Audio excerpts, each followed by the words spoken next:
तो थाना को निश्चित रूप से जो मैनेजमेंट है वहां का हॉस्टल का, उसकी यह जिम्मेवारी है कि यदि सामान्य से सामान्य घटना होती है उसकी भी जानकारी थाना को दें, क्योंकि यह बच्चियों की सुरक्षा और उनके सुरक्षित भविष्य का सवाल है। इसलिए सूचना देने में कोई कोताही नहीं बरती जानी चाहिए। अभी जो घटना हुई है उसमें यह पाया गया कि पुलिस को सूचना देने में काफी विलंब हुआ। ये हॉस्टल की भी जिम्मेवारी है, इसके लिए उन पे कार्रवाई की जाएगी और उनको हॉस्टल चलाने के जो लाइसेंस है उसको कैंसिल किया जाएगा। She can not run any hostel in Patna. हम लोग इंश्योर करेंगे कि जो भी संचालिका है जिसमें घटना हुई है उन्होंने पेरेंट्स को खबर कर दिया, इसके संकेत मिले हैं, लेकिन पुलिस को एकदम ही नहीं खबर किया। डायल 112 को खबर कर सकते हैं, डायल 112 यहाँ पे अवेलेबल है, 10 मिनट के अंदर में हमारी डायल 112 पहुंच जाती है। पनोरमा ग्रुप, जो सोचता है वो करता है, आपके अपने सपनों का आशियाना। नमस्कार, स्वागत है आपका सिटी पोस्ट लाइव में। मैं हूं ऋषि। नीट की तैयारी कर रही छात्रा की मौत के बाद बिहार पुलिस पूरी तरह एक्शन मोड में है। इस मामले को गंभीरता से लेते हुए पुलिस महानिदेशक विनय कुमार ने साफ कहा है कि अगर जांच में हॉस्टल या लॉज की लापरवाही सामने आती है तो दोषियों पर सख्त कार्रवाई होगी। डीजीपी ने राज्य भर के सभी गर्ल्स हॉस्टल और लॉज के लिए कड़े दिशा निर्देश भी जारी किए हैं।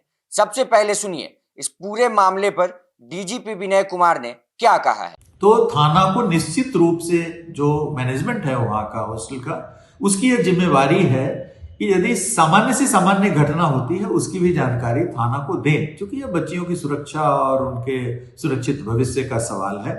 इसलिए सूचना देने में कोई कोताही नहीं बरती जानी चाहिए। अभी जो घटना हुई है उसमें यह पाया गया कि पुलिस को सूचना देने में काफी विलंब हुआ। ये हॉस्टल की भी जिम्मेवारी है, इसके लिए उन पे कार्रवाई की जाएगी और उनको हॉस्टल चलाने के जो लाइसेंस है उसको कैंसिल किया जाएगा। She can not run any hostel in Patna. हम लोग इंश्योर करेंगे कि जो भी संचालिका है जिसमें घटना हुई है उन्होंने पेरेंट्स को खबर कर दिया, इसके संकेत मिले हैं, लेकिन पुलिस को एकदम ही नहीं खबर किया। डायल 112 को खबर कर सकते हैं, डायल 112 यहाँ पे अवेलेबल है, 10 मिनट के अंदर में हमारी डायल 112 पहुंच जाती है।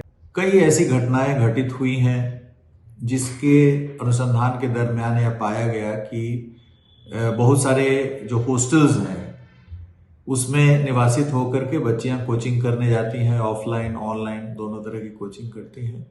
तो जिन हॉस्टल्स में बच्चियां रहती हैं, बच्चे रहते हैं, उसमें एक लिवेबल वातावरण रहे, एक स्वस्थ वातावरण रहे, क्योंकि स्वस्थ वातावरण नहीं रहेगा तो पढ़ नहीं सकते हैं। जब पढ़ नहीं सकेंगे तो तरह तरह के डिप्रेशन के शिकार होंगे और उनका भविष्य जो है वो अच्छे ढंग से नहीं संवर पाएगा।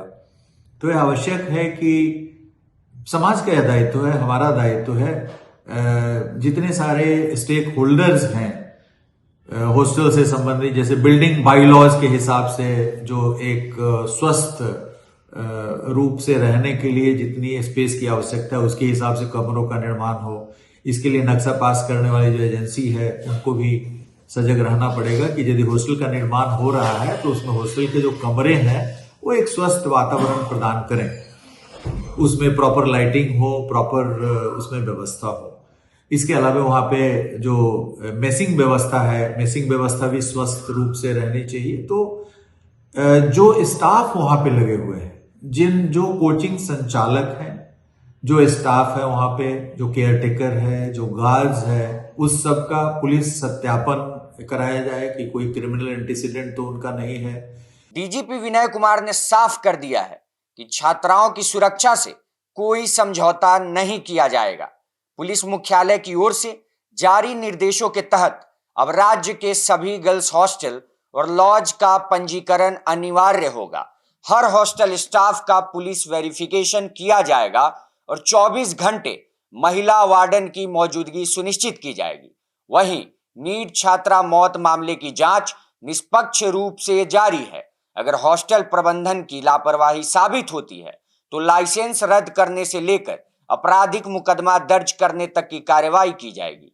नीट छात्रा की मौत के बाद बिहार पुलिस का यह कदम साफ संकेत है कि अब लापरवाह हॉस्टल संचालकों पर सख्ती तय है। कैमरामैन नीरज के साथ मैं हूं ऋषि। धन्यवाद।